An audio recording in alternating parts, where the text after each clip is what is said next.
நம்முடைய எண்ணங்களின் விளைவுதான் நாம். அந்த எண்ணங்கள்தான் நம்முடைய அடித்தளமாக இருக்கின்றன.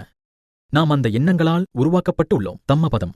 நம்முடைய அடுத்த ஒவ்வொரு கணத்தையும் நாம் தான் தீர்மானிக்கிறோம். உங்களுடைய கடந்தகால வாழ்வில் நிகழ்ந்துள்ள சம்பவங்கள், ஒருவருடைய வாழ்வில் நிகழ்கின்ற ஒவ்வொரு சம்பவமும் அது எவ்வளவு சிறப்பாக நிகழ முடியுமோ அவ்வளவு சிறப்பாக நிகழ்கிறது என்ற கருத்து உண்மையல்ல என்றும், அது உண்மையாக இருக்க முடியாது என்றும் உங்கள் மனதில் ஓர் ஆணித்தரமான நம்பிக்கையை உருவாக்கியிருக்கக்கூடும். மேலும் மேற்கூறப்பட்ட கருத்தின் அடிப்படையில் அமைந்துள்ள இந்நூலிலிருந்து உங்களுக்கு எந்த நன்மையும் கிடைக்க வாய்ப்பில்லை என்றும் நீங்கள் கருதக்கூடும். அதை சோதித்துப் பார்ப்பது கூட ஒரு வீண் முயற்சியாக உங்களுக்கு தோன்றக்கூடும். ஆனால் இது ஒரு புதிய நாள். இக்கணத்தில் இருந்து உங்கள் வாழ்வில் ஆசீர்வாதங்களை கொண்டு வரக்கூடிய ஒரு புதிய நம்பிக்கையை சுவீகரிப்பதற்கான உங்கள் நேரம் இது என்பதை இப்புத்தகத்தை படிப்பதிலிருந்து நீங்கள் அறிந்து கொள்ளக்கூடும். நம்முடைய அடுத்த ஒவ்வொரு கணத்தையும் நாம் தான் தீர்மானிக்கிறோம். நாம் சக்தி வாய்ந்தவர்கள். நம்முடைய எண்ணங்களாலும் செயல்களாலும் நம்முடைய எதிர்காலத்தை நாம் உருவாக்குகிறோம். நாம் நம்முடைய வாழ்க்கையை கட்டுப்படுத்துகிறோம். நம்முடைய தனிப்பட்ட தத்துவத்தின் மூலம் நம்முடைய வாழ்வின் நிகழ்வுகளை நாம் கட்டுப்படுத்துகிறோம். ஏனெனில் அந்நிகழ்வுகளுக்கு நாம் எப்படி செயல்விடை அளிக்கிறோம் என்பதை நம்முடைய தனிப்பட்ட தத்துவம்தான் தீர்மானிக்கிறது. நாம் ஒவ்வொருவரும் ஒரு தனிப்பட்ட தத்துவத்தை கொண்டுள்ளோம். ஆனால் அது என்ன என்பதை நம்மில் வெகு சிலரே வரையறுத்திருக்கிறோம். உங்களுடைய தத்துவம் என்ன என்பதை வரையறுக்க நீங்கள் நேரம் ஒதுக்க தவறு இருந்தாலும் அது உங்கள் வாழ்வில் எல்லா நேரமும் முழுமையாக இயங்கிக் கொண்டும் செயல்பட்டுக் கொண்டும் இருக்கிறது. நீங்கள் வாழுகின்ற இவ்வுலகத்தை பற்றியும் அதன் மக்களையும் நிகழ்வுகளையும் பற்றியும் அந்த நிகழ்வுகளும் சூழல்களும் எவ்வாறு உங்களை பாதிக்கின்றன என்பதை பற்றியும் நீங்கள் அவற்றின் மீது எத்தகைய தாக்கத்தை ஏற்படுத்துகிறீர்கள் என்பதை பற்றியும் நீங்கள் கொண்டுள்ள நம்பிக்கையை உங்களுடைய அந்த தனிப்பட்ட தத்துவம்தான் தீர்மானிக்கிறது. பொதுவாக உங்கள் வாழ்க்கை தத்துவம் என்ன என்று யாரேனும் உங்களிடம் கேட்டால், வாழ்க்கை அற்புதமாக போய்க் கொண்டிருக்கிறது, என் வாழ்வில் எனக்கு நல்ல விஷயங்கள் நிகழ்கின்றன, நான் ஓர் அதிர்ஷ்டசாலி, இவ்வுலகம் அற்புதமான மக்களைக் கொண்ட ஓர் அற்புதமான இடம் என்று நான் நம்புகிறேன் என்று நீங்கள் கூறக்கூடும். அல்லது அதற்கு நேர்மாறாக, நான் ஒரு துரதிர்ஷ்டசாலி, எனக்கு மோசமான விஷயங்கள் நிகழ்கின்றன, இவ்வுலகம் அவ்வளவு நல்ல இடம் அல்ல, மக்கள் என்னை தங்களுக்கு சாதகமாக பயன்படுத்திக் கொள்ளுகின்றனர், தாங்கள் என்னிடமிருந்து எதை பெற முடியும் என்பதிலேயே அவர்கள் குறியாக இருக்கின்றனர் என்று நீங்கள் கூறக்கூடும். ஏதேனும் தவறாக போகக்கூடும் என்றால் அது நிச்சயமாக தவறாக போகும் என்ற மர்ஃபியின் விதியை நீங்கள் நம்பக்கூடும். மோசமான விபத்துகள் நிகழ்கின்றன என்றும் அநியாயம் என்பது சாத்தியமானது மட்டுமல்ல, மாறாக அது நிகழ்வதற்கான வாய்ப்புகள் ஏராளமாக உள்ளன என்றும் பலர் கூறுகின்றனர். நம் வாழ்வில் உண்மையான மகிழ்ச்சி நமக்கு கிட்டுவது கடினம் என்றும், அப்படியே அது நமக்கு கிடைத்தாலும் அது மிக குறுகிய காலம் மட்டுமே நீடிக்கிறது என்றும் அவர்கள் கூறுகின்றனர். நாம் இவ்வுலகில் பிறந்து வாழ்ந்து மடிந்து போகிறோம் என்றும், இம்மூன்று நிலைகளுக்கும் இடையே நாம் பெரும்பாலும் போராட்டங்களையே அனுபவிக்கிறோம் என்றும், நாம் விரும்புகின்ற விஷயங்களுக்கும் நமக்கு கிடைக்கும் விஷயங்களுக்கும் இடையே ஒரு பெரும் வேறுபாடு இருக்கிறது என்றும் அவர்கள் கூறுகின்றனர். மக்கள் பொதுவாக இப்படித்தான் நம்பி வந்துள்ளதால் அவர்கள் அந்த நம்பிக்கையின் அடிப்படையிலேயே செயல்பட்டு வந்துள்ளனர். இயற்கை விதியின் விளைவுபடி அவர்கள் அந்த நம்பிக்கையை மெய்யாக்கியுள்ளனர். பிறகு இப்படி நடக்கும் என்று நான் முன்பே கூறினேன் இல்லையா என்று அவர்கள் கூறுகின்றனர். அதோடு அவர்கள் மற்றவர்களிடமும் இதே நம்பிக்கையை விதைத்து விடுகின்றனர். எனவே எல்லோருடைய விஷயத்திலும் அந்த நம்பிக்கை மெய்யாகிவிடுகிறது. உங்களுக்கு நிகழ்கின்ற ஒரு விஷயம் மோசமானது என்று நீங்கள் நம்பினால், மேலும் இனிமையற்ற விஷயங்கள் அதிக அளவில் உங்களுக்கு நேரக்கூடிய விதத்தில் உங்களுடைய அந்த முதல் நிகழ்வுக்கு நீங்கள் செயல்விடை அளிப்பீர்கள். நீங்கள் அனுபவிக்கின்ற இனிமையற்ற விஷயங்கள் உங்களுக்கு நிகழ்ந்த அந்த முதல் நிகழ்வு உண்மையிலேயே துரதிர்ஷ்டவசமானது என்று உறுதிப்படுத்தும். ஆனால் அந்த முதல் நிகழ்வுக்கு நீங்கள் ஆற்றிய எதிர்வினைதான் தொடர்ந்து இனிமையற்ற விஷயங்கள் உங்களுக்கு நிகழ காரணமாக அமைந்தது. ஒரு விஷயம் நிகழும்போது அது மோசமானது என்பது போல தோன்ற செய்யக்கூடிய சக்தியை நாம் தான் அதற்கு கொடுக்கிறோம். இதன் மூலம் அவ்விஷயம் நிகழ்ந்த பிறகும் தொடர்ந்து மோசமான நிகழ்வுகளே நமக்கு நிகழ நாம் தான் காரணமாகிறோம்.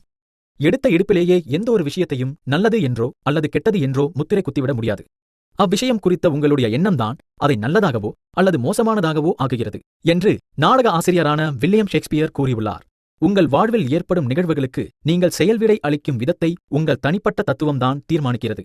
உங்கள் மகிழ்ச்சிக்கும் நலனுக்கும் அதுதான் முழு காரணமாகும். இதை நம்புவது உங்களுக்கு சற்று கடினமாக இருக்கலாம். ஆனால் உங்களுக்கு நிகழ்கின்ற அனைத்து விஷயங்களையும் உங்களுடைய தனிப்பட்ட தத்துவம்தான் தீர்மானிக்கிறது. உங்களுடைய கடந்தகால சூழல்கள் அனைத்திற்கும் உங்கள் வாழ்வில் நிகழ்ந்துள்ள பெரும்பாலான நிகழ்வுகளுக்கும் அதுதான் காரணமாக இருந்து வந்துள்ளது. எந்த விஷயங்கள் உங்கள் கட்டுப்பாட்டிற்கு அப்பாற்பட்டவையாக இருந்ததாக நீங்கள் நினைத்தீர்களோ அவ்விஷயங்களை நிகழ்த்தியதும் உங்களுடைய தனிப்பட்ட தத்துவம்தான். இனியும் அதுதான் உங்கள் வாழ்வின் ஒவ்வொரு நிகழ்வையும் ஒவ்வொரு சூழலையும் தீர்மானிக்கும். உங்கள் நம்பிக்கையின்படியே எல்லாம் நடக்கும். உண்மையான மனிதன் தன் கண்கள் பார்க்கின்றவற்றை பார்க்கிறான், இல்லாத ஒன்றை அவன் பார்ப்பதில்லை.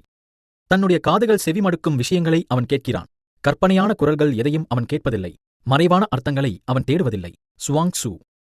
நீங்கள் உங்களுடைய நம்பிக்கையின் அடிப்படையில் நடந்து கொள்வதுதான் உங்கள் வாழ்வின் சூழல்களை உருவாக்குகிறது. நீங்கள் அனுபவித்து வந்துள்ள மகிழ்ச்சிக்கும் அதுவே காரணமாக இருக்கிறது.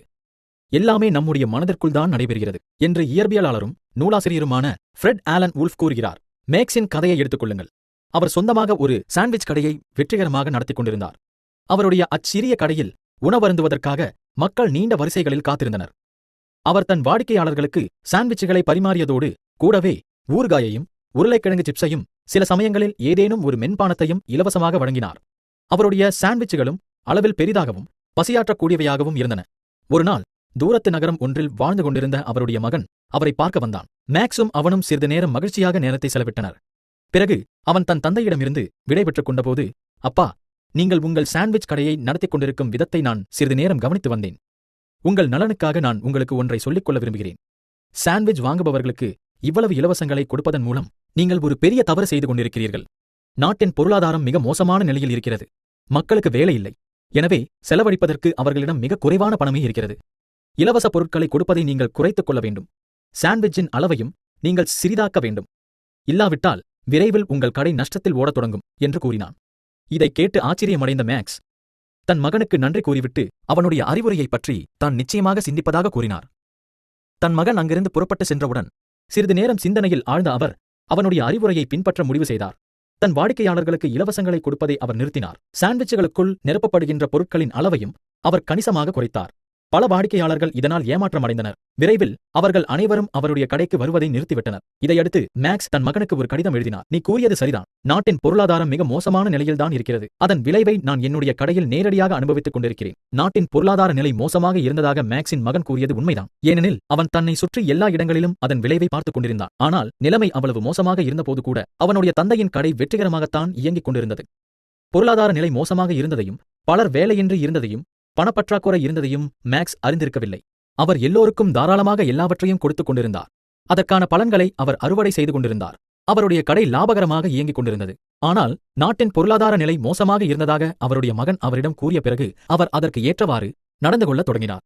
அதன் விளைவாக அவர் தன் வாழ்வில் எதிர்மறையான விஷயங்களை அனுபவிக்கத் தொடங்கினார். ஏனெனில் நிலைமை உண்மையிலேயே மோசமாக இருந்ததாக அவர் நம்பத் தொடங்கியிருந்தார். நீங்கள் தேடிக்கொண்டிருக்கும் விடைகள் வெளியே எங்கும் இல்லை. அவை உங்களுக்குள் தான் உறங்கிக் கொண்டிருக்கின்றன. உங்களால் தட்டி எழுப்பப்படுவதற்காக. நம்பிக்கையின் சக்தி எப்படி நம்முடைய நடத்தையின் மீதும் நம் வாழ்வில் நிகழும் சம்பவங்கள் மீதும் தாக்கம் ஏற்படுத்துகிறது என்பதற்கான ஒரு தனிப்பட்ட எடுத்துக்காட்டு இது. நான் இளைஞனாக இருந்தபோது வரையறுக்கப்பட்ட வேகத்தை விட அதிக வேகமாக கார் ஓட்டி சென்றதால் பலமுறை நான் அபராதம் செலுத்தினேன். அந்த நடத்தை நான் வளர்ந்த பிறகும் தொடர்ந்தது. 1968இல் நான் கலிபோர்னியாவில் வாழ்ந்து கொண்டிருந்தேன். ஒருநாள் கலிபோர்னியா வாகனத்துறையிடமிருந்து எனக்கு ஓர் அறிவிப்பு வந்தது. நான் இன்னொரு முறை வேக வரம்பை மீறினால் காரோட்டுவதற்கு ஓராண்டு தடை எனக்கு விதிக்கப்படும் என்று அதில் குறிப்பிடப்பட்டிருந்தது. மேலும் தங்களுடைய உளவியலாளர் ஒருவரை சந்திக்கும்படி அவர்கள் எனக்கு பரிந்துரைத்திருந்தனர். அந்த சந்திப்பின் போது நிர்ணயிக்கப்பட்ட வேகத்தை விட அதிக வேகமாக காரோட்டி சென்று நான் அபராதம் செலுத்தியிருந்ததைப் பற்றி அந்த உளவியலாளர் என்னிடம் பேசினார். இது எல்லோரும் செய்கின்ற ஒரு விஷயம்தானே என்று நான் வாதிட்டேன். அது உண்மையல்ல. கலிபோர்னியாவில் ஒரு சராசரி நபர் 4 ஆண்டுகளுக்கு ஒருமுறை மட்டுமே இவ்வாறு அத்துமீறுகிறார் என்று அந்த உளவியலாளர் கூறினார். இதைக் கேட்டு நான் ஆச்சரியமடைந்தேன். எல்லோரும் என்னைப் போல இருந்ததாகவும் அவர்கள் எல்லா நேரமும் அதிவேகத்தில் பயணித்து அதற்குரிய அபராதத்தை செலுத்திக் கொண்டிருந்ததாகவும் நான் நினைத்தேன். அந்த சந்திப்பிற்கு பிறகு நான் என்னுடைய போக்கை மாற்றினேன். வரையறுக்கப்பட்ட வேகத்தை தாண்டி நான் ஒருபோதும் செல்லப்போவதில்லை என்று நான் தீர்மானித்தேன். முன்பு ஓர் அழிவுபூர்வமான மனப்போக்கையும் ஒரு தவறான நம்பிக்கையையும் நான் கொண்டிருந்தேன். என் நம்பிக்கையின்படி நான் நடந்து கொண்டேன். ரயில்களை ஒரு தண்டவாளத்திலிருந்து இன்னொரு தண்டவாளத்திற்கு திருப்பிவிட பயன்படுத்துகின்ற ஒரு நிலைமாற்றியை போன்றவர் நீங்கள். ஒரு சம்பவம் நிகழ்கின்ற ஒவ்வொரு முறையும் உங்கள் நடத்தையை நேர்மறையான பாதைக்கோ அல்லது எதிர்மறையான பாதைக்கோ நீங்கள் திருப்பி விடுகிறீர்கள்.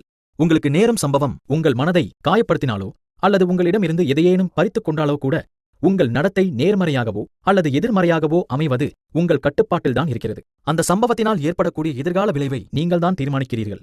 ஒரு குறிப்பிட்ட விஷயம் நிகழ்ந்தபோது அக்கணத்தில் அது மோசமானதாக உங்களுக்கு தோன்றியிருக்கலாம். ஆனால் பின்னாளில் அது உங்களுக்கு ஏதோ ஒரு நன்மையை செய்திருக்கும். சில நாட்களோ அல்லது சில வாரங்களோ அல்லது சில ஆண்டுகளோ கழித்து நீங்கள் அதை திரும்பி பார்த்து எனக்கு நிகழ்ந்த மிகச்சிறந்த விஷயம் அதுதான் என்று கூறியிருப்பீர்கள். இப்படிப்பட்ட அனுபவம் உங்களுக்கு வாய்த்துள்ளதா? இக்கேள்வியை நான் பலரிடம் கேட்டுள்ளேன். அவர்கள் எல்லோராலும் இத்தகைய பல நிகழ்வுகளை நினைவுகூர முடிந்தது. எல்லா நிகழ்வுகளையும் அந்த கண்ணோட்டத்தில் பார்ப்பதற்கான நேரம் வந்துவிட்டது. ஒவ்வொரு சூழ்நிலையிலும் அந்த கச்சிதமான உண்மையை பார்க்க கற்றுக்கொள்ளுங்கள். ஒரு விஷயம் நிகழும் கணத்தில் அது உங்களுக்கு நன்மை பயப்பதற்காக நிகழ்வதாகவே பார்க்க உங்கள் மனத்தை பக்குவப்படுத்திக் கொள்ளுங்கள். அப்போது மகிழ்ச்சி உங்களுடைய நிரந்தர துணையாக ஆகிவிடும். நீங்கள் எந்த ஒரு சூழ்நிலையைப் பற்றி கவலைப்படுகிறீர்களோ பின்னாளில் அது பெரும்பாலும் உங்களுக்கு நன்மையையே கொண்டு வரும். எனவே வீணாக கவலைப்பட்டு உங்கள் வாழ்க்கையை வீணாக்கிக் கொள்ளாதீர்கள்.